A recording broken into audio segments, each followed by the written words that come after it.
Prime Minister, you successfully passed the first part of your legislation, but only after 6 months of mass protests that have left this country so divided. Israel's president has actually warned of the danger of civil war. Was it worth it? There won't be civil war, I guarantee you that. But I think that correcting the imbalance in Israel's democracy, where the judiciary is basically arrogated to itself nearly all the powers of the executive branch and the legislature, I think, yes, it is important to do it. I think when the dust settles, people will see that Israel's democracy has been strengthened and not weakened. And I think people's fears that have been stoked and wept up, I think they'll subside and they'll see that Israel is just as democratic as it was before and even more democratic. If Israel's Supreme Court strikes down your legislation, will you abide by their ruling? I think we have to follow two rules. One is Israeli governments abide by the decisions of the Supreme Court. And at the same time, the Supreme Court respects the basic laws, which are the closest thing we have to a constitution. I think we should keep both principles, and I hope we do. So you are committing, if the Supreme Court strikes down this legislation, you will abide by that ruling? Remember what I said. I hope that they don't strike down, because I think we should abide by both rules. And it's a peculiar thing. It would be, in American terms, as though the Supreme Court that is charged with keeping the Constitution would nullify a constitutional amendment as unconstitutional. So it sort of turns on itself, and it doesn't make sense. I hope it doesn't happen. Prime Minister, with respect, to change the American Constitution, it has to be done by consensus. 2/3 of the House, 2/3 of the Senate, 3/4 of the states. This legislation was not passed by consensus, a simple majority. But the Supreme Court in Israel itself said that the basic laws that are passed by a supermajority in the Knesset, or not an incidental majority in the Knesset, is the basis of the Constitution. They call it a Constitution. So every country has its own, quote, Constitution, and by the Supreme Court's own definition, this basic law that they're now dealing with is part of our Constitution. The Israeli military said to me, if reservists do not show up for reserve duty in the long term, there will be damage to the military's readiness. What do you say to Israelis who are worried that the way you've passed this legislation is so divisive, it may actually impact national security? Well, first of all, it wasn't divisive. I mean, I waited for 7 months, as you yourself say, 7 months, to have basically an agreement on a relatively minor part of the reform that we originally put in. And we waited for some buy-in from the other side of the aisle in our parliament, in our Knesset. And finally, when nothing came, they refused to do anything, even the slightest agreement. We passed this thing. That's not doing, that's not rushing ahead with the reforms. It's seeking consensus, which I still seek now. As far as reservists are concerned, look, I think it's unfortunate that you've had reservists being lined up for something that involves a political debate. In America, I think the reservists account for about 1% of the population. In Israel, about half our people. We're a citizens' army, so half our people in the army. You can always mobilize a few thousand people for this or that argument.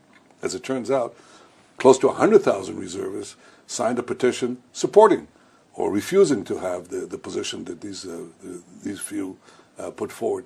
I just think it's wrong. I think it's wrong to rope in people into a political debate. I think it politicizes the military. I think most people understand that. Most people are opposed to it. And I certainly don't. I think it was important to pass this particular clause that we did in order to make clear that the government does not abide by the dictates of former generals or people in the military or in the military reserves. Because once Israel goes down that path, and former generals can tell you, listen, if you pass this legislation, or if you don't do as we say, we're going to incite military disobedience, then Israel stops being a democracy. That's a real threat to democracy, and I think we can't accept it.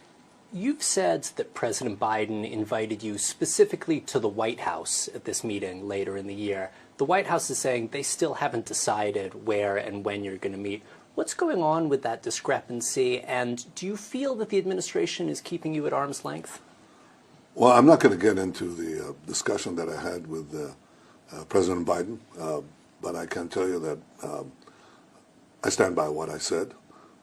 But I think, look, I think Our relationship has its ups and downs, it has its differences, but basically it has its ups. And the best adducement to that fact is what the administration itself says. It says that our relations, the alliance has never been stronger. Our military and intelligence cooperation has never been stronger. It's true. Yeah, we can have our differences. President thought that we should have try to achieve these reforms by consensus. Happy to agree with him. I've tried, and I'm still trying. But I think ultimately it's a decision that is made, as in any sovereign democracy, by the elected officials of Israel, and that's what we're doing. The president has expressed concern not just about these judicial changes, but also about the composition of your government. Your national security minister has convictions for inciting racism, for supporting a terrorist organization. Your finance minister once suggested wiping a Palestinian village off the map. He suggested segregated maternity wards to separate Jews and Arabs. When the president says you have brought extremists into the cabinet, is he wrong? I think a lot of these statements have been walked away by these people since then. They're assuming government, they're assuming responsibility, they're changing their tune, and more importantly, it's not what they say, it's what we do. And what we do is to follow the responsible and tested policies that I've put forward. For example, recently in our security cabinet, I passed a decision that we will work to prevent the collapse of the Palestinian Authority. That wasn't too popular on my right. And so we had a vote. And 8 out of 10 security cabinet members voted for, 1 voted against, and 1 abstained. At the end, we made the decisions. It's the actions that count. And the words, well, I don't control the words, I control the deeds, but the words are changing as we go along, too. But when President Biden says just 3 weeks ago that Itamar Ben-Gvir, Bezalel Smotrich are extremists, is he wrong? Look, I can quote to you, going back to 20 and some years and more, every time that a center-right and right government is elected, it's the most extremist government in Israel's history. You can Google this. You'll find it. I don't want to say it's interesting, if not amusing. But I think what is important is what is the policy. And my policy is neither extremist nor foolhardy. It's careful, and it's responsible, and it's also firm, because I stand on what matters to Israel's security, but I think I'm perfectly realistic and pragmatic in the crucial issues of statehood. How optimistic are you that there could be a peace deal between Israel and Saudi Arabia during President Biden's current term? And are you prepared to bless Saudi Arabia getting civilian nuclear power? Are you prepared to make concessions to the Palestinians as part of an agreement? I think that if we achieve normalization and peace between Israel and Saudi Arabia, this will be a pivot of history. I think it will be a quantum leap after the quantum leap we already made with the Abraham Accords, in which I signed 4 historic peace deals with Arab states, breaking this stranglehold that you have to wait to get peace with the Palestinians or you'll never get peace with the Arab world. Believe me, I had to crack that one. People said it couldn't be done. It was done. We did it. Now we have an opportunity to perhaps begin to end the Arab-Israeli conflict with peace with Saudi Arabia, open up to a peace between the Jewish people and the Muslim world. So I think it's a huge thing. Now, I'm not going to get into the specifics of the negotiations of how to achieve it. If it was that easy, it would have been done. But I appreciate the fact that the administration is putting time and effort in this, as am I. And it's really, of course, up to Saudi Arabia and all of us to see if we can come to a middle ground. As far as what to do with the Palestinians, I'll tell you what my position has been. I always said that with the Palestinians, they should have all the powers to govern themselves, or rather, all the ability to govern themselves, and none of the powers to threaten Israel. And that hasn't changed. That's my view, and I'll do whatever I can. I'll never compromise Israel's security. A number of human rights organizations, both American and Israeli, and a growing number of Democratic members of Congress say that the situation in the West Bank, where the Palestinians live with varying degrees of autonomy, depending on where they live, but ultimately live under Israeli control, without a vote in Israel's government. They say that situation is apartheid. What do you say to that? I think it's hogwash. I mean, the whole idea is of ethnic cleansing is what they're talking about. We should get rid of the Jews because otherwise we can't have peace. We have to uproot Jews. That's like saying to me that the million and more Israeli Arabs, Israeli citizens who are Arabs, should be kicked out because we can't have peace unless we have a cleansed state. No, we are going to have to live together in creative arrangements. But I think the important thing to understand is the arrangement. Why do the vast majority of Israelis, by the way, across the political spectrum, do not want to Israel simply walk out from Judea Samaria, the so-called West Bank? Because we've tried it. We went out from Lebanon unilaterally and we got Hamas, rather Hezbollah, an Iranian proxy, to fire thousands of rockets from the places we vacated.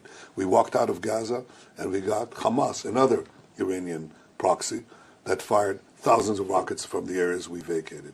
The territories that we're talking about are right here. They're about a kilometer from here, from this window, outside this window. So I think that we have to recognize that any peace arrangement would have Israel responsible for security because this is a tiny area.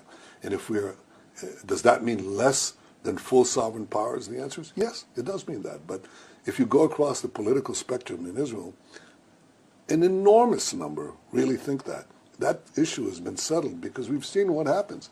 If we just give that sovereign power of security to the Palestinians right next to us, that means Iran controls that territory, subjugates them, and threatens our very existence. And can you sustain support in the United States under the current situation with growing numbers of members of Congress saying this is apartheid? Well, it's not apartheid. It's the Palestinians can vote for their own people. They can vote for their own parliament. They have their own flag, their own anthem, their own administration. The one thing they shouldn't have control over is security, because security means that they'll fall prey to terrorism and will fall prey to Iran's terrorist proxies.